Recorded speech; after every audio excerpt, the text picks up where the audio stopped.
Hi, you're listening to The Comedian's Tea Party with Deaves. Fair warning, this podcast may contain adult content. It may not.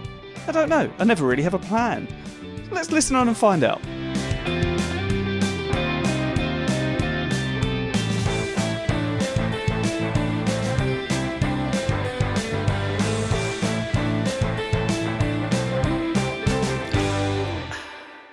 Hello, tea fans and comedy drinkers alike.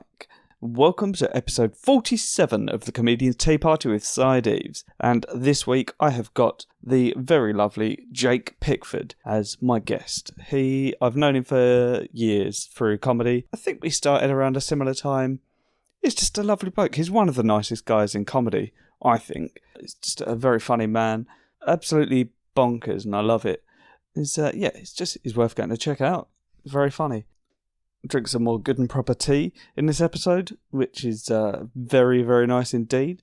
So go and check those guys out. They're on Instagram, and their tea is delicious. They obviously take care of their product, and that really shows in the flavours that they offer in their teas. Very nice indeed. Very, very worth your time and money. I should have released this a couple of days ago, but I got distracted watching the football on Sunday. I'm not a football guy. That's not really my thing. But it was bloody exciting, wasn't it? My word. And how well did they do to reach the final? So yeah, well done to the lads. I bought my house. That's nice. I've not bought the house, sorry. I've had an offer accepted, and we're going through that in a minute. So that is, these episodes are going to be not sporadic. It's just going to be sort of every couple of weeks at the minute, I think, because there's so much, there's a lot going on. I'm very, very busy. But also, on that note, this is part of why I'm so busy. I'm writing Si-Clops, the show, my new hour-long show called Si-Clops, Si-Clops. The poster designed by William Stone, the comedian, who goes by Billy Mather Illustrations. It is amazing. It's such a good poster. It's really, really cool. Head over to my Instagram to check it out, my personal one, the @Deaves, or go over to my website. It's on there, where you can also find out where I'm performing it. Now, what I will say, if you're listening to this, if you're in Kent, or if you're not, I'm performing it on the 1st of August at the Faversham Fringe, which is going to be really, really fun. It's the first time I'm doing it, but I'm working super hard on it. So that's part of why I'm really distracted, because I can't concentrate quite. Basically, I've left myself not enough time to write it, and don't have enough gigs to run the material out. So I'm spending a lot of time writing it. It's time consuming, but ultimately, it's going to be very, very good. So yeah, there's that on the 1st of August. So please go and check that out. Tickets are selling for that. They've already started going. So go and reserve those now. And I'll remind you again before then, because there'll be another one out by then. I'm going to be doing it as well in Cambridge on the 19th of August. I don't know exactly where that is yet. I just know that it is in Cambridge, and it's going to be for Big Deal Comedy. So keep an eye out for that if you're up that way. Otherwise, travel down to Kent. That's going to be that's good. I mean, Big Deal's going to be great as well. That's run by Jason Stamp, who I love, lovely guy, who's coming on here at some point. We need to organise that, but it will be happening. Oh, there should also be, I'm probably not allowed to say it yet, but there's another festival happening locally to me that hasn't been confirmed yet, but I'll be doing it there, hopefully in September, if it goes ahead. So just keep your eyes out, everyone. It's exciting, very exciting times. Because once it's all written, I think I'm going to tour it. Anyway, listen on. You're going to love it. I'll see you at the end. Hello, mate. Hello. Are you in a cave? I don't have to be. If you couldn't be, that'd be great. I don't mean the background. I mean that's obviously Aurora Borealis. I meant the fact that it sounded like you'd put on all of the reverb. Interesting. Do you like my Aurora Borealis, though? I do. I feel like this is the most Jake Pickford way of having a conversation. It felt like it accompanied tea quite well. Sure. Yeah. Because you'd want a cup of tea whilst you're watching the Aurora Borealis. Because I would. Yeah, it's cold in the north. Yeah, too right, yeah. Yeah, Exactly. I can't think of anything better. yeah, Watching the Northern Lights while enjoying a nice cup of blueberry muffin tea. yeah. That sounds delightful. Have you ever seen Mm. the Northern Lights? No, I haven't. Only in TV shows. Yeah, I'd like to Have see you? them. No, no. It's a dream to. I'd like to go to like Lapland and sit in a hot tub. And maybe see the Northern Lights. Yeah, that too. Yeah, sure. Yeah, Yeah, that be, yeah. be an added bonus. Go You can meet go. You can Santa. see them in the very north of Scotland, apparently. You can, yeah, and slightly further down. I understand you can see him from sort of mainland Scotland to some extent. Really? So I'm told. I could be conflating stories that I've been told, but I don't know. I think that's great. I'd love to see it. I find them. I think I don't. I'm not very good at this. What conversation? Conversations, computers, podcasts, drinking tea. Yeah, But mainly the computers was what I was referencing there, right. and it all kind of got thrust upon me. All this like equipment. Yeah, Um, during lockdown. yeah, exactly. Except for this mic. This mic I've had for a long time. I understand the mic, but everything else is confusing to me. And I've got like a mixer, a virtual mixer on my computer Oh right. that I redirect everything through because I stream obviously, and sometimes streaming we'd use podcasts from like the game and then like Chrome and then Discord and all of that. Yeah. That's yeah, it's awfully complicated. I It mean, is. I'm sort of moderately knowledgeable about this. I used to work in a music shop, and I've been recording music for years, so sort of Oh, I nice. know what I'm doing with that end of things, and I've got a nice webcam. So You got very good webcam. Yeah, very good. yeah, I splashed out just as all of the online gigs were ending. Yeah, I do you know what? I actually got all of this equipment came to me about a year and sort of a year and a quarter into the lockdowns, which is Yeah, basically the end of the it's lockdowns. nearly at the end. Yeah, So, yeah. Really and capitalise. oh yeah, full on. Yeah, I Yeah, spent I spent about a year and 3 months doing nothing. yeah. Sitting there thinking, I wish I had some gear to do some stuff with. It'd be really great if I had financial gains prior to yeah, exactly. Yeah. So, has the podcast started? Oh yeah, man. Yeah. Much of this will stay in. Yeah, it's. I don't want to drink this. Don't want to start drinking this tea and then finish it. Oh no, it's all good. There's I can't remember who I was talking to the other day, but there's a couple of episodes ago. Someone said, "Oh yeah, we had this whole conversation. We haven't even drunk any tea." And I was like, "I've drunk tea. What are you talking about?" They'd be sitting there, they're just like, "I've just got cold tea." Oh, really squandered the. What mug is that you're drinking out of? It's grumpy. Amazing. Yeah, it's a solid mug actually. Yeah. It is, yeah, that's really good. Sorry, there's a woman has just walked past my window, dressed completely in yellow, with her child dressed completely in yellow. It's really distracting. Maybe they're part of a cult. Yeah, maybe. I can imagine a lot of new cults have managed to form in this lockdown period. Oh, yeah. I mean, you and I both know comedians who have basically joined or started cults. That's very true, actually. Yeah. I feel like lockdowns and Stockholm syndrome go hand in hand. Oh, very much so. Yeah. Uh, and so people are just putty at this point. Do you know what I mean? If Helter Skelter was written during a lockdown,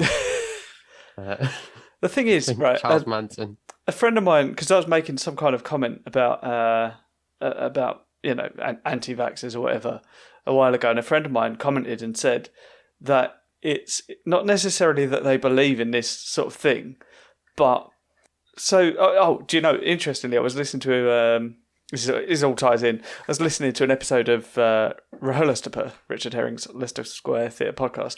Oh yeah, With like a philosopher, I can't remember what his name was, but he was basically saying that like we've always had clans through sort of history.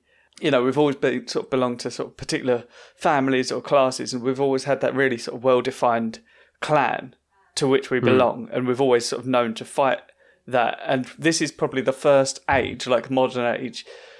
This is probably the first time for the last, maybe sort of 60, 70, 80 years where we've not had that. And so people look for things to belong to. And that sort of level of desperation of looking for things to belong to brings them to a point where they'll find comfort in sort of one person might say something and you don't entirely disbelieve it. Like someone says to you, oh, maybe the world's flat. And you're like, I don't think it is, but oh, he has got a couple of good points actually. Oh, okay, yeah, maybe. And then, and they find that togetherness, they find the clan. So they may not even necessarily, there could be a right-minded person, but they're all of a sudden thinking that vaccines give you erectile dysfunction and the Earth's flat and all that. And yeah, it's just part of that study. Yeah, you are. No, you're absolutely right there. Patient zero. I think tribalism is probably one of the strongest forces that compels people. Yeah. And they're much more likely to fall for logical fallacies when they feel like they're falling out of those tribes. It's exactly that. Because I think we all have a strong desire to belong to what is essentially a family externally of our family, if that makes sense. So we don't, there's the expression like you don't get to choose your family and all that. Yeah. I think people as a result want to have a family that they have chosen. As well as a family that they can't choose. And like you say, if you meet someone who you sort of get along with, and you're having you're laughing around and you're having a joke and all that, and then one day they come out with, oh yeah, and also I think all of the Cambodians should be shot. And you're like, oh shit, that's a strong view on Cambodians. I don't think that, but I like this person's views on tea. Yeah. So I better not disagree with them on the Cambodians too much. Suddenly sounds like you're talking about me. Yeah, exactly. Yeah, well, that conversation we had off camera about Cambodians really opened my eyes. That was a cat. Yeah. She's got a lot of energy today. Often she's asleep during these conversations, but what are they called again? The three coloured cats. Calico. Calico, yeah. Yeah. And they're always nearly female, always. Nearly always female. Yeah, nearly always. There are exceptions to the rule. Just as like Ginger Toms are nearly always boys. About 98% of the time, something like that. It's quite rare to find a female Ginger Tom. Well, it's not Are you Tom, a cat is it? person? So I am a cat person. Yeah. Actually, yeah, to be fair, I know that from your comedy. Yeah. My solid closer. Yeah, I think people's sort of desire to belong like that it's a lot of how people sort of get into sort of like football hooliganism and that sort of thing, and they become sort of really attached to football teams, and like people will fight other people because they like different people wearing a different coloured pair of shorts. Do you know what I mean? Yeah, and the next season that person could be wearing they wear the pair of shorts.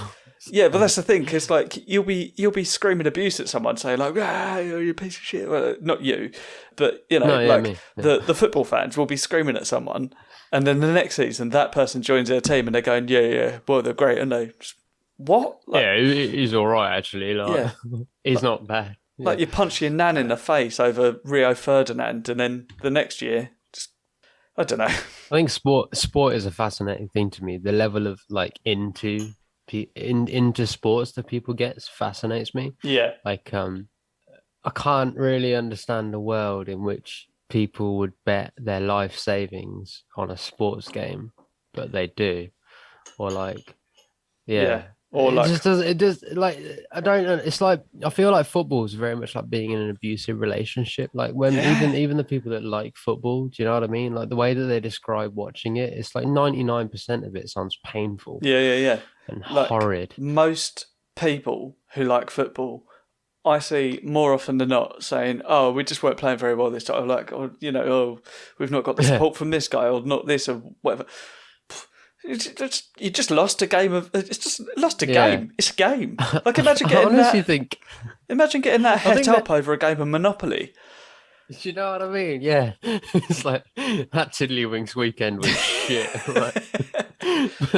That's the thing is they do. I think honestly, I think what it is they feel so stupid about being tricked into loving it so much, so they just Yeah, don't want to admit that they hate it. yeah, I think yeah, 99% of football fans hate football yeah. and just can't even bring themselves to admit it. They just so they just spend £800 on a season ticket and Yeah, just sit there in the crowds. They yeah. like singing. I think that's what it is. They're all Yeah, they like secretly, communal singing, and we're not allowed to yeah, do they it just want anywhere to, else. So go and yeah, do it at football. exactly. They can't do it on the streets, and they can't face joining a gospel choir or something like that. So That is the next they've been, logical step as well. So yeah, I think so. Yeah, yeah, yeah. Do you know what's amazing is so like I I don't know how much you're into sports and all that, but not particularly. so esports are obviously a relatively new thing, right? And it's just like video games that are Yeah. turned into sports, and one of them is Rocket League. Oh, I love Rocket League. So do I. I'm not very good at it, but what a great like. I feel like I waited for that game to come out in my lifetime, Yeah, and yeah, then when yeah. it did, it was meant to be. Yeah. Did you ever play? Um, Sorry to divert this soon into it. Did you ever play Monster Truck? Was it Monster Truck Madness? no, but it sounds great. Yeah, I had it on like the N64, and it's just monster truck racing. And you had like all the or Gravedigger and that sort of like the classic monster trucks. Yeah. But there was a football game on that, and there was also like ice hockey and that sort of thing. And it's basically everything that Rocket League is, but like that's what it wanted to be. It wanted to be Rocket League, but it just sort of it was Sounds great shy. for the time. It was brilliant, and then Rocket League came out, and I was like, oh yeah, this is what I've missed all these years. I Yeah, didn't like doing this the is racing. it. I didn't care about that. I just wanted to play the football games. I remember a game called Destruction Derby on the PS1. Yeah, Do you remember that? one of the Yeah. best games ever. It was so good. Yeah, And honestly, I didn't even play half of the features on that game. There was just one, and it was just you were in like a ring. yeah, yeah, And it was just last man standing, and that was all I was interested in. And then I yeah. feel like so that, and then there was an advert on TV ages ago, which was basically cars playing football. And I just remember seeing that advert and being like, that needs to be a thing. Yeah. Like, why isn't that a sport at the Olympics already? And then yeah, and then like my mate got, I kind of like played Rocket League when it first came out, and I was just so bad at it that I thought this game's rubbish. I did the whole bad tradesman blames his tools Yeah, type yeah, thing. yeah. This game's shit. I could never get into this. And then my mate got me into it sort of a couple of months ago, and I realized how amazing it is. Yeah, it's really good. There was a point. Oh yeah, yeah. But what's amazing is they have esports. Oh, right? yeah. So they have like whole tournaments worth like £250,000 Wow, and stuff like that. The money in it is insane, right? that's And unreal. but what's amazing is so you have these arenas get filled with these fans, and they're proper into it. But because it's a really new sport, they've taken elements of other sports and kind of like mashed it together as fans. But one of the things that they took from football was the chants. Oh, really? So it's amazing. So you just have like 6 people sat in front of these computers with these massive crowds around them watching it going, "You're shit, and you know you are." And it's just an amazing thing. Like Yeah. it's such a feel good thing. Just a to nerdy little witness. lad who's never run 15 meters. Yeah, exactly. But he's smashing in like rotation, like flips and stuff like that. On They're only on one occasion, because I always try it. I used to play it online for a little while, and I got to a point where I could sort of fly from one end of the arena to like the other end and score. oh, yeah. But then there'd still be people doing the same thing, but doing flips. And I'd be like, Yeah. there's just always a step above anything I could, and then it took too much of my time. I had to. It's one of those. It's like weirdly one of those games that has such like a impressive sort of learning curve to Yeah. it, and I like that. I think more games should be like that. I think honestly, I'm a big fan of video games, and I think that they've become really sort of reflective of the diminishing common sense in society. I think they're directly responsible, and here's why. Welcome to my TED Talk. They used to be, they wouldn't really give you tutorials before computer games. Like they just used to basically dump you in at the deep end Yeah. and be like, "Oh, learn the controls. Yeah. I'm sure you'll be fine. It doesn't matter if you die." And now I feel like they all spend ages teaching you. You have like a tutorial level for every button Yeah. on the controller. And by the But time it's you're actually necessary playing the these game, days. There's like combinations for everything. There's also like velocity sort of, differences in velocity when you like if you're walking but then push this button, it will do something different to when you're running. Or like if you're grappling and doing something and it's something else and it's it's maths. It's difficult to learn some games. Like considering, because how old are you? You're similar age to me, I think. How old are you? I'm 35. Yeah, I'm similar age to you. Yeah. I can't remember. I think I'm 32. I think. Yeah. Yeah, slightly younger. That sounds about right. Yeah. But you would have grown up in a similar time to me, sort of when you'd get a game and there were 2 buttons on the controller, and that was it, and you're in. That was the dream. Yeah. And one of them was jump. Yeah, and the other one was very much dependent upon what the game was. Yeah. Often fire, sometimes. Yeah, I was about to say, yeah. Sometimes, use, open a door. Punch. Yeah. From time to time, if you were, or special ability. Yeah. Often. Or throw Michael Jackson's hat. That was the dream, yeah. Yeah. Yeah. That game was brilliant. Do you remember that? Moonwalker? Yeah, for Moonwalker, of course, yes. Yeah. Such a good game. My uncle had it. Such a shame he turned out to be such an awful person, but the game's I think great. honestly probably the best thing Michael Jackson's ever done. Certainly better than the film. Yeah, oh yeah. Yeah, that film was terrible. I've never honestly, that film. Are you familiar with Grange Hill?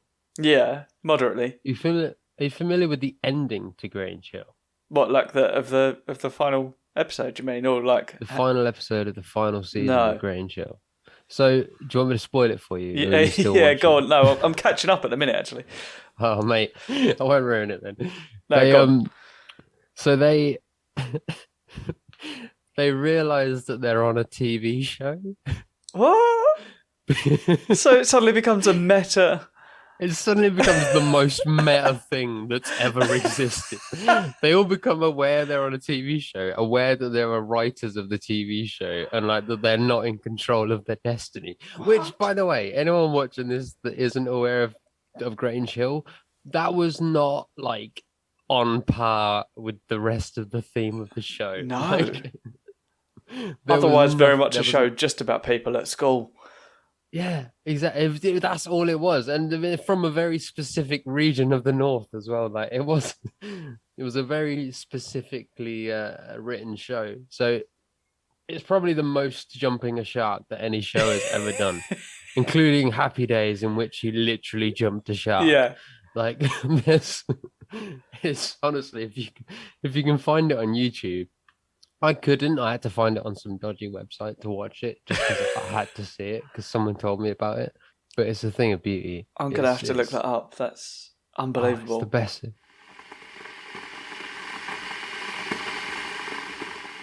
I can't remember why I brought that up. I'll be honest with you. I was talking about Moonwalker. The end of that jumping film. A shark. Yeah. When he turns into a car. Yeah, because that happened in the game as well. That's one of the sort of transition things. It just just turn into a car now. Yeah, but prior to that, not just a car either, just a car that can fly. I know. Yeah, did he just see Transformers that week? What is this, Grease? Let's end the game like that, I guess. Yeah. Yeah, insane. Or the film would have come first, right? Oh, I should think so. Yeah. Or was it one of those very rare occasions in which they make a film out of a video game? I think very much it would have been the former. The film came first, then the game. They've definitely done that before, right? They've made films out of video games, right? Yeah. Angry Birds. Yeah, well, yeah, there you go. What would have been the first one? What's an early example? Oh, Mario Brothers. That's got to be one of the first ones. That was... I remember that. Mortal Kombat. Yes. Yeah, although I think that may have been a comic book first. I'm not sure. Really? I always assumed that just came from the computer game. I have no idea. I don't read comic books, but it feels like something that came from a comic book, right? Yeah, because they all had sort of mad storylines. Like Liu Kang is actually half brother of Sonya, who. Oh yeah, Yeah. it was all weird, like elaborate backstories Yeah. written in the manual of the Yeah, game. yeah. What was that? Yeah, I remember that. They did the same with Tekken as well, but they were Tekken much took it. because Tekken jumped the shark with that. I think it was all everyone was because family, and like I love that King's backstory was no one really knows where he came from, but he was a boxer. yeah, who's also Yeah, he just happened to a have man a leopard's face. and for some reason had a twin, I guess, Yeah, he did. Yeah, because you could fight at the same time as him. It was weird to me that yeah, the decisions Tekken made, like the amount of jacks they decided to include in the game. yeah. Gun Do you, Jack. do you remember? Yeah, Gun Jack. You had like Farmer Jack or something like that. I can't remember exactly. Straw Jack or something like that. And he had, Oh like, yeah, he was just in Jack. Tekken Tag, and then obviously Jack 2. Father Jack, the alcoholic. Father Jack. Special move was feck. I brought That the would be an ultimate. ecumenical matter. Yeah. Do you remember? I think a few of the Tekkens maybe they had some mini games, and one of the mini games was bowling. Yeah, my favourite was volleyball. Oh yeah, I forgot I did that one. That felt like just a reason to put like Nina and people like that in even more scantily clad. Yeah, that's exactly what it was. Because I've got like PS Now on the PlayStation, like where I've got sort of access to loads of different games, and I've recently played a few of the like the modern Street Fighters, and those are literally like loads of the characters have exactly the same moves. It's just excuses to put women in different. Like a lot of them are wearing thongs. There's no need for that. That is unnecessary. I mean, if anything else, it'd be really difficult to fight in. I imagine. Yeah. Like you go for a roundhouse kick and you get a bit of material up your jacksie. That's nobody wants that, do they? Yeah. No, that's how it goes. I imagine it's I mean, I think I honestly think the more I've been starting to play them again recently, the more I've sort of realized just how unbelievably misogynistic the whole video game industry is. Like, it's really bad. Like. I genuinely think I'd have killed myself if I was a woman by now and into gaming, like given the constant barragement of harassment that you're basically getting. Just like you go on any website, just the advertising down the side, it's just like 99 women with massive tits and no clothes on. Like, even the sort of the empowering, sort of more powerful ones, like Lara Croft. Scantily clad, unnecessary. Like, I mean, if anything, she would really, really benefit from some like long cargo trousers and a sort of a decent jacket. She'd probably get injured much less. She's honestly the video game character that I can think of the most is probably deserving of some sort of solid Snake sneak suit. Yeah, exactly. Do you know what I mean? Like more so than Solid Snake, really. Yeah, if anything. Yeah, some kind of like survival. If he had less pockets, he might quit smoking.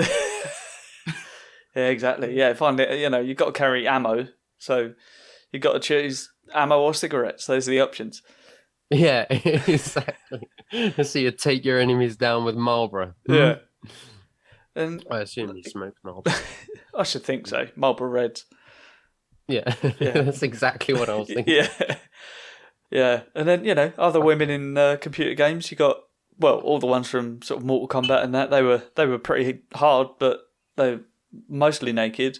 The ones that were fully dressed, you got Princess Peach, who wore a stupid pink outfit and was largely useless. True. Zelda, yeah, exactly, who had to be rescued by a young boy. Mm-hmm.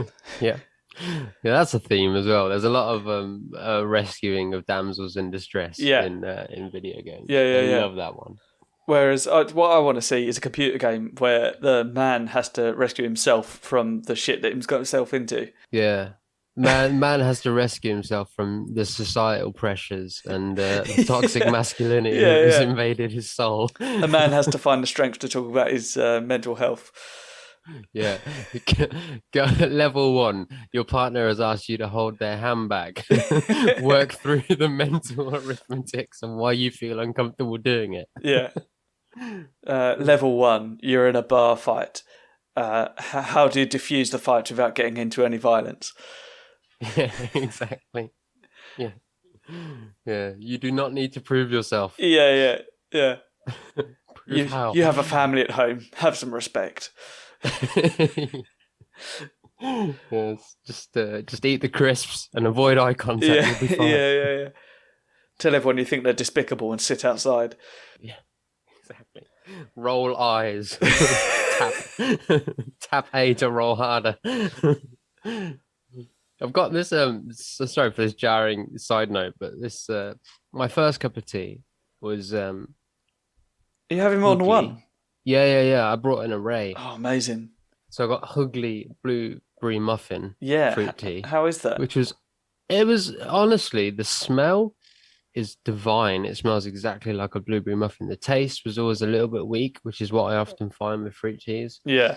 Is that the smell is often more rewarding than the taste. Yeah. But I also brought up a nice teapot. Oh, lovely. Of hibiscus tea. Oh, great. Oh, it's really good. What's that one? What you got in there? It's just called hibiscus tea. Organic, lovely. What are the ingredients? Nature Boutique, 100% organic hibiscus. Good grief, it's just hibiscus. Oh, lovely. It's really nice. Is it good? Yeah. I've got one that I had the other week, but it's really good. And also, I need to try and give them more airtime because they're an independent company who sent me some tea very kindly. A company called Good and Proper Tea. And this one, I had the same one the other day. They sent me a few different ones, but this one is now, I don't know how to pronounce this, but when I had Damo Clark on, he really confidently pronounced it rooibos. So that's rooibos, yeah. But this one is, they describe it as a honey-sweet, caffeine-free cup with notes of dried cherries and vanilla. And you can taste all of that in it, but it's got a really rich, sort of standard like rooibos taste. But it is just sort of lifted slightly with the cherry. Like it's got a really sweet sort of bit of the cherry and like nice rounded top end of the vanilla. I often find that tea flavoring notes are a lot more accurate than other sort of things. Like the flavor notes on coffee is trash. Yeah. And always wrong. Yeah. There's the caramel and dark chocolate notes, and you're like, no, that's tastes just like coffee. Yeah. There's no follow up to that. I used to have to do cheese tasting as part of my job once, so we had to regularly get in new artisan cheeses and just try them, and then offer notes. Now, did you have to do that, or was that just a passion project? Well, it was part of the job. What job? Well, I worked for a cheese company. Right, that makes sense. You've had a lot of jobs. Because I've always known you to be a locksmith. I did that for 10 years. Yeah. Pretty much. I didn't go to uni, so I've had a lot of time to work. It's probably the answer to that. Yeah, same. So yeah, and also I get quite bored quite quickly. Yeah. So honestly, the fact that I stayed in one job for like 10 years, it's impressive. Probably the most impressive thing I've ever done. Yeah. And now you're developing mobile games. I know, yeah, quite a switch. How did that come about? Somebody put a job on Facebook, and I applied for it. Nice. I know, yeah. Yeah. And I just basically, I'm weird. I don't know why, but this is a weird like brag, I guess, in a way. But I'm just like weirdly good at writing cover letters and CVs to get an interview for jobs that I have no right getting an interview for. Yeah. I don't lie or anything like that. I'm just like, I just try to spot transferable skills. Yeah. And blag them. You know what I mean? Yeah, I'm quite good when I meet people. Like I'm quite charming to meet in a I'll make an not now. I'll make an interviewer laugh. Yeah. Sort of make them think that I'm friendly, and and intelligent. It works reasonably well, but I'm not very good at writing a CV, but my wife is. She's very good. Yeah.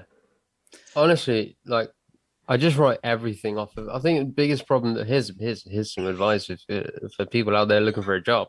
I think the biggest mistake that people make is just or at least I was taught this when I was at school, and I think it's completely wrong. Is people were told like, oh, write your CV and like arrange your strengths and all that, and then well, when I was at school, it was print off 50 and post them through everywhere you want a CV. Yeah. But I think that's nonsense. You should write a CV for every job that you apply for, because not everything on your CV is going to be relevant to your job. Yeah, that's what that's what I started doing in recent years, and then I've had some jobs that I really like. So that's nice. Exactly. Yeah, you're just sending one out. You got to expect back the amount of effort that you put in, right? Yeah, but it's the same deal for applying to gigs. Don't get me wrong, a lot of gigs, a lot of the time, like I've got a generic email that I'll just sort of copy and paste and send that off.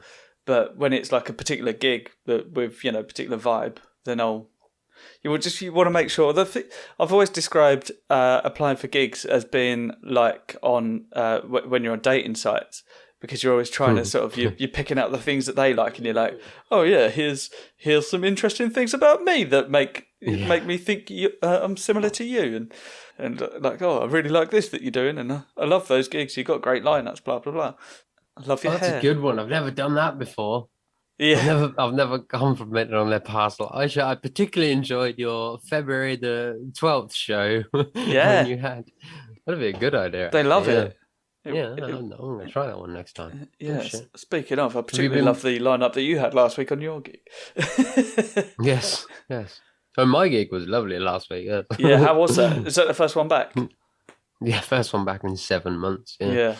For me and for the venue. And so was that the first one back in that venue since you went to the theatre? No. You went back. We had a couple back there. Oh, okay. And for the listeners, Jake runs a lovely gig in Luton at the Hat Factory, but for a while the Hat Factory was being refurbished, was it? Oh yeah, so that was complicated. Yeah, the old venue was being refurbished, so we got moved to a new venue around the corner. Literally around the corner. That theatre. Yeah. Yeah. But obviously the problem being that if you go from a venue that holds 80 that you're filling out every week to a venue that holds 250. Yeah, there's gaps in the audience. There's some gaps, yeah. I mean, the most we got in there was about 140. That's pretty good. Which was a lovely night, yeah. Yeah. Which now, in COVID times, would be perfect. Because you want some gaps in the audience. That's true, yeah. Yeah. But I don't know when this is changing now. It's like in 4 weeks' time we get to allegedly fill out a venue or something like that. Yeah. I'm not holding my breath just yet. I imagine this will all come back in sort of September. Well, yeah, this is the thing. Yeah. Will we all lose Christmas? I mean, let's stay positive, shall we? I'm sure it's going to be fine, but it probably won't. But maybe it will. What pandemic? I'm honestly used to this lifestyle now. I really have forgotten how to talk to people and to have conversations and and hold them. You know what I mean? That's absolutely the best thing about this podcast is getting to remember how to talk to people like outside of whatever circles I've been in. You know, we're all sort of stuck in our bubbles, and you learn how to speak to those people. Or if you're going to work, then you learn how to speak to people at work. But it's different. It's different talking to comedians.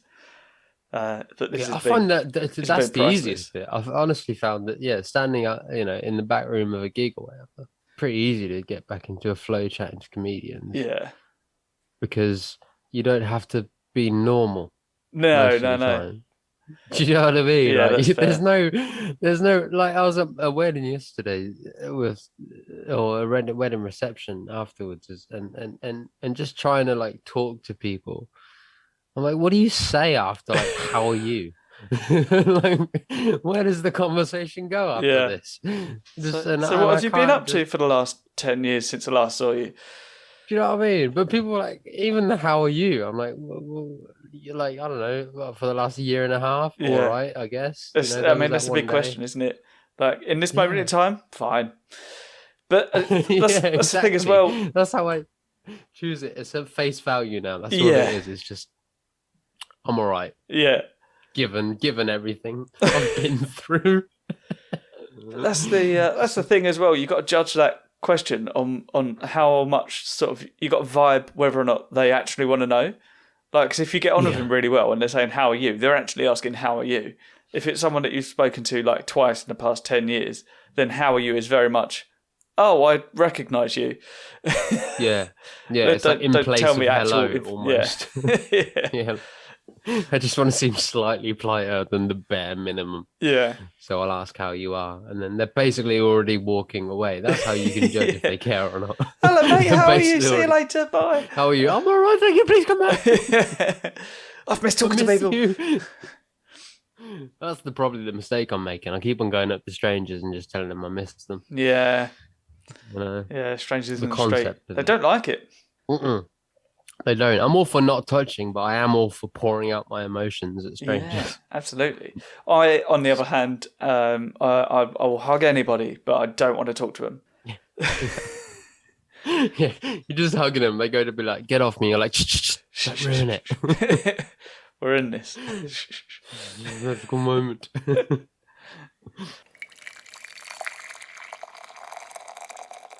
I have the perfect accompanying snack for tea, by the way. Go on. I'll let you have a guess before I reveal. Is it a biscuit? No. Oh. But you are right. You are right. Yeah. No, I don't know. It's a Kit Kat. Oh, hot cross bun. Oh yeah. Now, yeah. For the listeners, we're recording this in June, so yes. How old's that hot cross bun? Yeah. As soon as you announced you were doing a tea podcast, I saved it. Was that a couple of years ago? Yeah. Yeah, starting in 2019. Tesco's sell them all year round now. Do they? Fair enough. Yeah. Honestly, that's like a dream come true for me as well. Yeah, I've been waiting my whole life for somewhere to start selling hot cross buns all year. Yeah, I think that the greatest. What a time to be alive! Oh, I know. Pandemic and hot cross buns the whole year round. If this is like the last year of existence on Earth, I'm happy. I'm set for life. Yeah, you got your hot cross buns. I know, yeah. 2 naturally as well. Yeah. But you are right. Biscuits are probably the best. What's the best? Biscuit. I can tell what you're going to ask, and that's actually one of my questions I ask, because I've got a series of questions that I like to ask. Very good. Some of them tea based, some of them not so much. And since you've brought it up, let's do it now, shall we? So, what's your go-to tea if you're going to have just a sort of tea? Oh, Yorkshire. At any point, Yorkshire tea. Just a builder's. How are you having that? Oat milk, pretty strong, no sugar. Yeah, nice. I'm not a fan of an oat milk in a tea. I like oat milk on cereal, but I find it doesn't work quite so well in tea. I've never found anything that replicates cow's milk quite the same way. Yep. 100% accurate. Yeah. It's a shame. I'm told hemp milk is good. Hemp milk is disgusting. Is it really? Oh yeah, it's the worst thing I've ever tried. No, that's it. That's cruel. You can so I don't do sweetened plant milk. No. I do, so hemp milk. The taste of hemp is vile. Yeah. There's not a single person on the planet that likes it, I'm sure. Yeah, well, they often sell it as sweetened. I used to work in a theatre where a lot of the ropes that we pulled scenery up with were made of hemp, and often that would go in your mouth. And granted, they were old ropes, but it didn't taste good. Yeah, no, it's not. It's really good for that kind of thing. Obviously, hemp is like, there's bound to be, I feel like hemp is like the sort of Brendan Dassey of the marijuana plant in that you've lost me on that. Okay, so I don't know who it's that like is. blamed for things that it isn't, like that a relative. Right. did. Okay. I see. You know what I mean? Like everyone's like, let's ban hemp. Yeah. And it's like, why? It's why? It's very sustainable. It'd be like, banning alcohol, and as a result, making sure that glass bottles are illegal as well. Do you know what I mean? Yeah. It's like your logic doesn't follow. Yeah. And it's such a useful material as well, hemp. It's like, it'd help in the fight against deforestation. Yeah. And all of that jazz. Yeah, yeah, people are mad. Thing is, it's often the case, isn't it? Like that you hear one thing, know that it's sort of related to another thing, and you jump to a conclusion, which is very much what people do in sort of comedy clubs when they hear like one phrase about something, even though the comedian has probably got something sort of very clever and deft planned to sort of do away, like if someone says some kind of trigger word, they've probably got something planned to sort of spin it around, but someone will often immediately in that moment decide, no, I am offended, and then they'll be angry from that point on. Well, they often do that with appearances as well, don't they? They'll see something. Maybe it's a bald head. Maybe it's a bandana with deer on. Maybe whatever, and they'll go, "Oh, this person is this." I think. To be fair, if someone saw you looking like that and made the assumption this guy smokes weed, it's not unfair, is it? Yeah, I mean, they wouldn't be wrong. I didn't say all assumptions are wrong, but if they saw that I was wearing a bandana and went, "Oh, that guy's probably in a gang," then they'd be wrong, wouldn't they? Like a reindeer gang.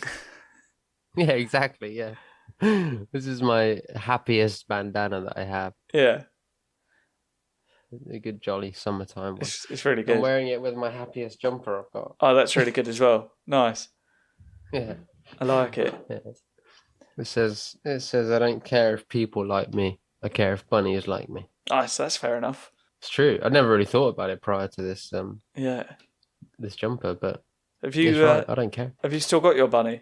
Yeah. Yeah. My one-eyed bunny. One eye? Yeah. What happened to the other one? Oh, I don't know. No, she got echiniculi, which is like a very common rabbit disease. Oh, right.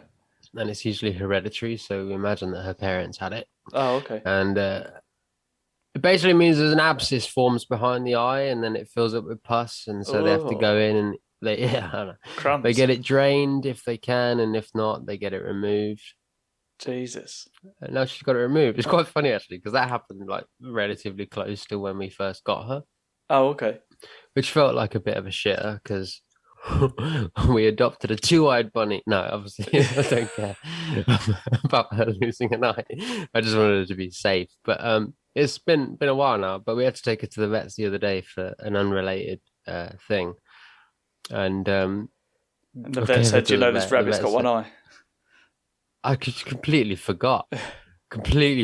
So the vet's taken her in. She's like, "Oh, is there anything I need to know?" I told her all this information about her. The vet's come in. Vet's come out about 10 minutes later and said, "Oh, how did she lose an eye?"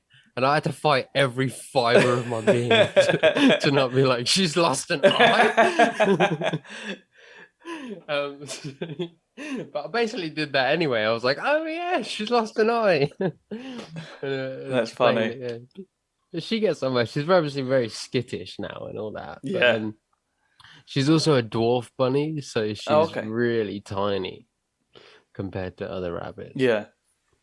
Netherland dwarf is the breed. Yeah. My mum recently got what should have been a dwarf rabbit, but it's quite big. So we don't think it's a dwarf rabbit. We think it's just rabbit. It could have. It could be a mix. Like Bundle's a mix. It could be a dwarf rabbit with gigantism. Oh, what would happen if you? I mean, if you bred a giant rabbit and a dwarf rabbit, you would just get a rabbit, right? I should think so. Yeah, like a liger sort of thing. Yeah, exactly. Yeah. I feel like liger is such a cool name, but Tygon is such a lazy name. Yeah, do you know what I mean? That is very much an 80s superhero. Tygon, the superior. It's exactly that, yeah. It's like Thundercats, arch enemy. It's exactly what I had in mind. It's like Lion-O standing next to Tygon. Exactly, yeah. Yeah. And yeah, I mean, yeah, they're really cruel animals. They are, aren't they? There's yeah, they can't breed. They're like the cat equivalent of a mule, right? Yeah. Unpleasant existence. They're huge as well. Massive. Well, Liger's are, yeah. Tigons are pretty small. Um, but yeah, Yeah, I had tigers. to. Actually, rabbits is what they are. That's what you'd call it if it was a giant rabbit mixed with a dwarf rabbit. Is just a tigon. Yeah, that's exactly how they just like developing stripes Yeah, and a feral nature. that's just nature. Yeah, You can't disagree with that. we've all become feral during the lockdown. Oh, many of us did. Yeah, I went through a feral phase, and then I had to get a job. So I bet that was a fun transition. yeah, I had to learn to talk to people. Apparently, I had to wear trousers. Who knew? It was an awkward first day, but you learn Should I go quickly. get changed now then, or only from the bottom up? Oh yeah, No, that's not how that works. from the Bottom down. sure. Sorry, I haven't had any breakfast today, and I've just got two hot cross buns sat in front of me, and the temptation is. It's 20 to 4. Hmm You've not had any, or presumably, or lunch. I've only been awake for like 2 hours. Good grief. I know, yeah. It's good, isn't it? Yeah, Jesus. I've been awake My since life. 5:10. My life is wild. No, it's 5:10. That is honestly, if I started work at 5:30, I'd get up at 5:25. Yeah, If I had to start work that early. yeah. The earliest I've ever had to start work is 8 o'clock. And my rule is like try not to get out of bed before 7. But I'm also very obsessed with getting 8 hours sleep. Yeah, yeah, yeah. I'm not so much. I should be. It's taken its toll. Yeah. It's really quite terrifying how how damaging sleep deprivation is to you. Oh yeah, yeah, yeah. It's you can see the degradation in your mental and physical health. Mm. Yeah, Yeah, especially as yeah. I get It's like older. yeah, yeah. My sleep pattern is like not pattern, but like the amount of sleep I get is like the only thing I've got going in my life right now. Like diet appalling, exercise routine non-existent, like Yeah, health in general terrible, but I sleep for eight I hours sleep every very night. well. Yeah, very, very comfortable in my sleep. It's a Yeah. good break to have. Now back to the questions. Okay, yeah. Do you dunk a biscuit in a tea? Not always. No, but you don't always. But would you? You would Oh dunk yeah, a yeah, biscuit. yeah. I'm not beyond the idea for sure. I mean, if you got rich tea or a digestive, yes. Jammy Dodger, obviously not. I'm not a mental person. Party rings, that's weird. Yeah, That don't kind of they're thing. not they're not that Lotus dunkable. Biscoff, Yeah, solid. Yeah, always, always. Choco Leibniz, if you've eaten the chocolate off first, yeah. that's good. Isn't And that also basically just a malted milk? malted milk, also good. Yeah, yeah, yeah. Actually, that's just a cheaper option as well. I should just do that. Yeah, You're right. Bourbons and custard creams, very dubious about the fact. Basically, my logic for whether a biscuit is dunkable or not is how detrimental would it be to the taste of the tea if the worst should happen? yeah, See what I mean? yeah. So like hobnobs, custard, rich teas. I don't think they affect the taste of a tea that much if they fall in. Hobnob makes it quite oaty. Oat milk already, so Yeah, that's a fair point. That is a fair point. just adds a texture. Yeah. That's all it is. So if you had to choose one, Probably a rich tea. yeah, that's a good choice. I think- I like a rich tea. Yeah. All round solid biscuit. Not my favorite biscuit, but just specifically for dunking into a tea, I would say a rich tea. You got the nice holes for aeration. Yeah, Tends not to break. It's got a good sturdiness to it they as are far as good. biscuits Unless you go. do it for slightly too long, and then it comes off in one solid lump. That's a good thing about a rich tea, but it will come off. Yeah. Yeah. What you don't want is erosion to start occurring, like the cliffs of Dover. They're very, very small bits, Yeah. slowly sort of going into your thing. What you want, like you say, is more like the iceberg breaking, Like a almost, full like- iceberg, yeah. An iceberg Big of old chunk. digestive. Sure. Yeah, and it, Yeah. yeah. A And raft. what's the worst biscuit for dunking? Worst biscuit would be. Oh, that's a good question. That's never come up. Worst biscuit would be what is? Jaffa cake. Yeah, not biscuit though. It's cake, isn't it? I don't actually know where they left that. I think it is a cake, right? Yeah, I believe it's a cake. Well, it's something to do with tax. I can't remember exactly. Oh, wait, no. It's to do with tax, and it's to do with biscuits go soft when they go stale. Cakes go hard when they go stale. Yeah. And Jaffa cakes go hard. Yeah. What would be the worst? Solved that age-old debate very quickly. Yeah. I can't believe it. Can't believe it went on for that long. Sorted out very quickly. Yeah. Let's do others. The egg came first. Yes, in theory. Well, yeah. I mean, it depends on the question, really, doesn't it? Are you asking what came first, the chicken or just an egg? Yeah. Or are you asking what came first, the chicken or the egg of a chicken? Because in that case, it would be the egg of a chicken. The egg very much came first. Yeah, that's a good point. Very solid point indeed. Because otherwise, how else was it born? Well, yeah, exactly. Yeah. Just two creatures. I want to see the two creatures that bred together to make a chicken. The thing is, but did they? This is what I don't understand. Because obviously, like, you got the whole chicken and the egg debate. One of them came first, but surely it evolved from something else. It evolved from like an equivalent dinosaur or whatever. So like, where was the point where it turned from dinosaur to chicken? Like, when did we make that distinction? Or are chickens just little dinosaurs? Here's what I think. I think we're incredibly wrong on dinosaurs. I think my wife's getting involved in that. Did you say something? Dinosaurs are from birds. Yes, well, dinosaurs. Because they got feathers. Dinosaurs. Yeah, So that was a lot of them had feathers, or the equivalent to sort of like the under feathers that birds have. So like the soft. Yeah. As opposed to like the feathers that we imagine as quills and stuff like that. But I think you know how I'm not a religious person, and you know how religious people, if you're sort of having a debate with them, they'll often say God works in mysterious ways. Yeah. Which is fine, whatever. Sort of. But yeah, and which is a really fancy way of saying, I don't know. Yeah, but then again, like, isn't that the exact thing that we're having now? I don't know. Evolution works in mysterious ways. Well, yeah, that's fair. But there's got to be a line, surely. Like, so does that mean that one day a dinosaur laid an egg that was the birth of a chicken? Like, is there a line? I don't think there's lizards lay eggs, right? Yeah. But I don't reptiles, sorry. And amphibians. That's a fair point. Yeah, so they would have gone off in sort of two separate directions, I guess. Yeah, I wonder if it's similar to like how is that Neanderthal man existed at the same time as sort of Homo erectus started to exist as well? Yeah, there's a crossover.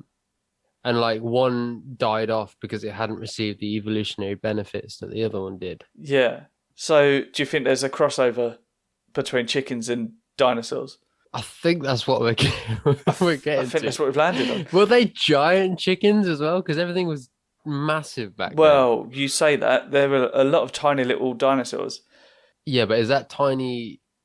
How tiny? Like hummingbird tiny, or tiny by comparison to other dinosaurs? I don't know about hummingbird tiny. There were certainly like chicken-sized dinosaurs, because those little ones that sort of ran around in packs, the little tiny ones, they were famously chicken-sized. Oh, really? Yeah. Yeah. It worries. Like, there are certain things, like an ostrich, for example, is one of the closest relations to dinosaurs. Yeah. And I'm like, what do you mean relations? They are dinosaurs. Look at them. Everything about them is a dinosaur. Yeah. Or like, what's that other one? The shoebill. Have you ever seen a shoebill? Yeah. They're terrifying. Yeah. They're full-on dinosaurs. I think, what if, thing is, if you ever watch even like a crowd of like seagulls, although seagulls aren't a real thing, black-headed gulls, whatever. If you watch if you watch a group of seabirds sort of standing around and pecking at food, you try and tell me that is not what dinosaurs would look like. If you put feathers on the dinosaurs in Jurassic Park, tell me you're not watching the same film. 100%. Yeah. 100%. Yeah. What if all dinosaurs had feathers and they've Yeah, all sort of obviously slowly eroded and stuff? Because it wouldn't would it show up in the fossils? I don't know. I'm not an intelligent person enough don't know. I've to not done know. the research pertinent. I may do it. I may do it at some point. I'll do the reading. But hey, Yeah, well, if anyone knows, then get in touch and let me know. yeah. Make it so we don't have to do the research. Yeah, Just yeah. tell us and we'll believe you. I You could say do the anything. reading, but I'd really prefer if you did it for me. That's what I'm saying. Yeah, exactly. Yeah, that's the ideal one. It's Yeah. the equivalent of like an audio book, Yeah. but without even having to listen to it. Yeah, that's the dream. Yeah, just give me the gist. Yeah, exactly. Yeah. Well, my girlfriend was telling me the other day that so we were having a discussion about Megalodon. Yeah. And Were you watching the you know, film The Meg? no, no. Have you ever I've seen never it? seen the film. No, It is no.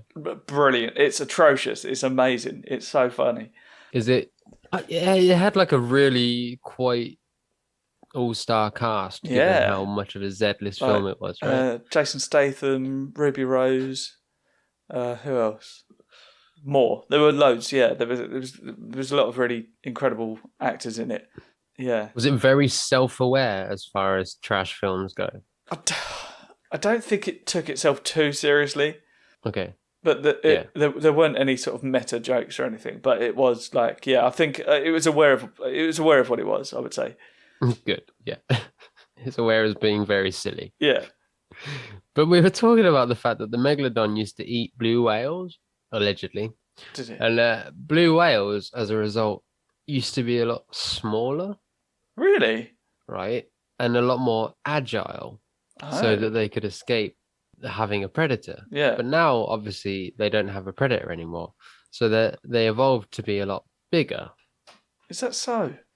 Well, apparently. But I'm like, what would be the evolutionary benefit of like gradually not having a predator and then Eating more becoming plankton? bigger? Like, I don't really understand that Yeah. Don't know. as an evolutionary thing. But maybe You it's just know. like well, for instance, seagulls never stop growing, and the areas where you see them bigger than everywhere else is just because they live for longer. Like, So that's maybe mental. it's that. Maybe blue whales So just they- used to be smaller because they used to get eaten. So why has no one done an experiment where they Let's keep a just seagull try alive. and make now, I mean, obviously, I say that as well. I've got to point out that I don't know for certain if that's true. That is just what I've been told. I do that a lot. I've got to retract a lot of my statements because Yeah. I've not done the I do reading. I've just been told by someone. yeah. I'm a stickler for fact checking unless I learned it prior to like 2010. Yeah. In which case, I'll just believe it. I'm Yeah, like, yeah, nah, yeah. I've known that for like 11 years. Which means a lot of the stuff that I learned on The Simpsons I take as fact, whereas a lot of it not true. 99% of the things I learn on TV shows, I'm like, well, they wouldn't lie. Yeah. Why would they lie? Yeah, it'd be a weird thing to lie about. You Yeah. know? That's funny. What was I saying about the? I had a point about blue whales. It doesn't matter. It's not important. Megalodons. But evolution is weird, man. And there's some weird creatures out there that make me think that we've got it all wrong. Like the platypus that sweats milk and lays eggs, but it's a mammal. Yeah. Or the hummingbird, right, can fly backwards and is the size of an insect and moves like an insect. There's no other bird like that in the world. No. So why? How? Yeah, Was there yeah. more? Yeah. Yeah. Because I'd love to be able to trace back those like they are because have you been watching Loki? No. Oh. No. So there's like timeline anomalies that they demonstrate by showing the timeline. It's like a straight line, and then like where things go weird and divert off, they show like little sort of branches coming off. And I'm sure you can just get like weird sort of like natural phenomenon like hummingbirds and just follow that back to go like, oh yeah, that's where it went wrong. And then it just went sort of yeah, they're just weird things That's that probably the shouldn't point. exist. Like bees are too big to be able to fly, but they do. They're like for the frailty of their Yeah. wings. When I heard that, I was like, well, surely your maths and science calculations are out there rather than Yeah. rather than the bee. That seems very human ego Yeah, type yeah. thing to be like, oh, the bee shouldn't be able to fly because Yeah. of the maths that we've done. It's like, well, your maths is wrong Get then because a very look. clever person saying, "You're wrong. You shouldn't exist," but I do. Yeah. Yeah, Right. exactly. Yeah, it's a good point actually. Yeah, I've not thought about that. Oh shit! Yeah, you've got me there. Yeah, you do exist. Yeah. Existence proves itself. Interesting. Yeah. I really didn't expect you to come back with that such a damning retort. It's a really salient point for a bee. Yeah, exactly. 15 love to the bee. I don't really, yeah. And there's loads of creatures like that where you're like, why? How do you exist? And how? Yeah. Now, did we get onto this conversation from biscuits? Is this the hummingbird of the biscuit conversation? Biscuits, cakes, Jaffa cakes, and then stale, and then I don't know how we got from Jaffa cakes to chickens, but that I believe that was There was a route link. that we Yeah, took. you're right. There was. Yeah. So we were talking about what came first with something. I'm going to edit this back and I'll listen to it back and go, oh yeah, that's where that came from. Yeah. Or all of a Chop sudden and go, chop. there was no connecting part of that conversation. That just jumped. We jumped the shark. Yeah, So- Hey, jump- and it's all come full circle. Megalodon, Yeah. sharks, happy days. Yeah, we're good. We jumped the megalodon. Yeah, I hid most of my clocks, so the editing isn't. So I'm not doing it by video. It's fine. Oh yeah, good plan. Yeah. Right. I've got two more questions to ask, and then I'm going to have to go. So, what is the worst way you've ever been introduced to stage? Because, I've had sort of a number. This question is often best asked of people with weird names. Like, I was once introduced to stage as Si Diabez, which is pretty special. Because Sai is yes in Spanish. Yeah. That's amazing. Yeah. Technically, like, The logic, you can see where they went with it, but it's very wrong. that's one of my favorite things I've ever heard. That was the Natties as well. See the hours. Yeah. Yeah. Incredible. What is the worst way you've ever been introduced to stage? Like something that's sort of thrown you off or whatever. I mean, there's it's always fun when they get your name wrong. So I've had like Jack Pickford and Jake Lambert, who's another comedian. Yeah. Things like that. Oh, I should get him on here actually. He's great. Yeah, he's good. Yeah, top level Jake. We've got the one of my favorites that always sticks with me is when I first started out, I did a lot of like one-liners. Okay. And then I stopped doing one-liners. But I got introduced on stage once to close a gig as like, if you like one-liners, you'll love this guy. He's got some of my favorite one-liners on the circuit. Please welcome to the stage, Jake Pickford.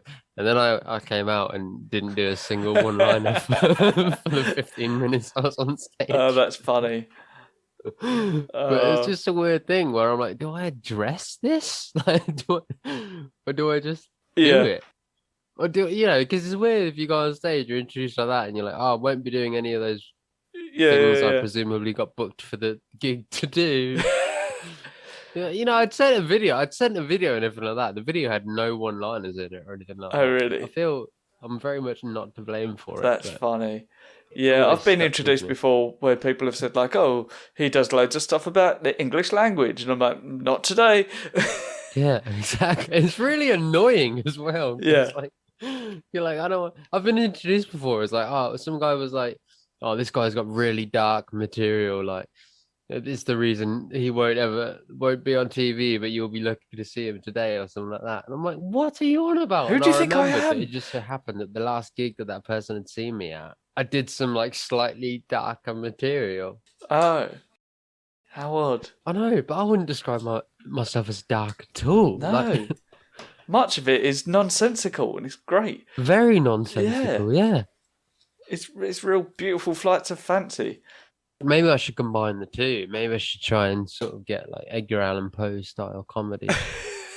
I like it actually. It sounds quite good. Yeah, that's maybe the route I should take. Yeah. I don't know. I can imagine myself now that we've had all this time off. Yeah. You come back, you say, oh, by the way, I've changed. Yeah. Yeah, I think people will Bandana buy now that. means something completely different. Yeah.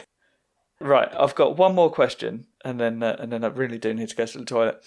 This, by the way, that is how I would say probably 100% of the podcasts end now. They didn't used to, but Just end like, I need to certainly, go to the toilet. Time's certainly up. like the last 12, I reckon. I've gone. I need to go to the toilet. Yeah, I need to go to the toilet. Who knows how long I'll be? Sorry, Yeah. you need to go to the toilet. I'll stop talking now. This is one of my favourite questions that I've come up with, and it came from a conversation I had last week. And that question is: if you were going to get a tattoo of a barcode of any product, what would it be? Well, that is a good question. It is good, isn't it? I really like That's it. a great question. Oh man, that's such a tricky question. Because like, do you go for like a food item that you feel describes you, or do you go for? And you've not even specified the shop, so I could just be like any shop, a bit any of Sterling board from B&Q. You could do that if you wanted to, yeah. You know, if I wanted to be, I'm a hoe from the garden centre. Yeah. No, Oh, that's quite funny. Thanks. Yeah, because people dig with me. What do you do with a hoe? I don't even know. You dig ruts for planting seeds. Yeah, so like a shovel, sort of, but like on a smaller scale. Oh man, see, I wouldn't be an item of clothing or anything like that. I'd probably Would be you be a slinky. A bandana? A slinky's great. Yeah, I feel like I'd be a slinky. Like, I think people get a lot of joy out of me for a very brief period of time, and only in a specific type of building. Just shove me in a cupboard again. Also, yeah, I have a second use that people don't realize about, which is I can test the how even their stairs are. Yeah. Without them even realizing. Yeah, this really represents me as a person. I work best in home. Yeah, exactly. Exactly. I work best in the home. I shouldn't really be taken outside with you. Otherwise, people might judge you. Yeah. And think all sorts of weird things about you. And if you really wanted to, and you couldn't find any other use, they could use you as a pen pot. Yeah, exactly. And I was pretty big in the 80s. Amazing. I was a really big deal in the 80s when I was born. Nice. Excellent. Yeah. Excellent answer. A slinky. Now, where can people find you online? They can find me on twitch.tv/Jake wants to play quite often. They can find me on Twitter at Jake Pickford. They can find me on Facebook at Mr. Jake Pickford. They can find me on Instagram at Jake Pickford. They can go on my website, jakepickford.com. What's your name, by the way? I forget. I think it was written down here somewhere, right? There it is. Yeah, Jake Pickford. Nice. That's the one. Just search that. Just search Jake Pickford. Are there any others? You'll find either articles about me or articles about a young lad with the same name who died. Oh, that's very sad. I know. It is sad, yeah. It also ruins my SEO, but that's fine. I won't hold it against him. But that won't last forever, will it? Unless he died in sort of really spectacular circumstances. It was pretty sad, yeah, I'll be honest. Oh, God. The only chance I have of being top now is if I die in spectacular circumstances. So. Don't ever get in a car share with me. No, duly noted. Have you got anything you want to plug other than your Twitch, I guess? If you're in Luton on the 16th of July and you want to come see a comedy show that I'm hosting, tickets are available on lutonculture.com. If you're in Stanton on the 30th of July, feel free to come to the Princess Theatre for a gig I'm hosting. Headliner is Robert White, the runner-up from Britain's Got Talent. Yeah, he's amazing. He is. Yeah. He's a very funny man. Nice. Very funny. I'm jealous. Yeah. He's just got one of those talents that you've got no chance of sort of replicating. But then that's the thing. You shouldn't be trying to replicate other people's talents. You should be being true to yourself. And that is the moral of the chicken. And that is why sharks are who they are. No, I think the chicken never evolved. I think the chicken has been in a constant state of being the chicken And it's just comfortable with itself. And we're the ones asking the questions, expecting it to not have just always existed. Yeah. Who's to say that the very first chicken wasn't the creator of the entire world? In which case, the chicken came first. Yeah, exactly. I don't think we're in any position to say that's not true. No. That sounds extremely feasible. It honestly sounds as feasible and plausible as every other explanation for the beginning of the universe that I've ever heard. Yeah. That would also explain why everything tastes like chicken. Exactly. I fucking nailed it. Literally, this hot cross bun, it's chicken. Chicken is God. It's chicken is Yahweh. Exactly. Chicken is Krishna, chicken is Buddha, chicken is God. Yeah. Amazing. I'm gonna That's why there's so many chicken shops everywhere. Oh my God, we've just started a cult. We've become the monster we've been afraid of this entire time. This is how easy it is to stumble into them. And here is the cult of the chicken. This is exactly how Scientology started, you know. Yeah, I bet you're right. It's a Zoom call from a stupid podcast. L. Ron Hubbard just got off it and was like, "Do you know what?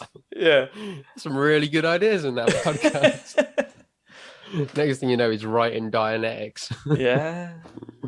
Oh God. Or whatever it's called. Right, I've got to go to the toilet, so I'm gonna have to go. But thanks so much for coming on, man. It's been a really good laugh. Really enjoyed this, and hopefully we'll gig together soon. And you'll book me for your night. Yep, absolutely. And thank you very much for the invite. It was fun as well. It's like I say, it's one of the first conversations I've had with a group of people outside of about 7 people. Yeah. For the last God knows how long. So.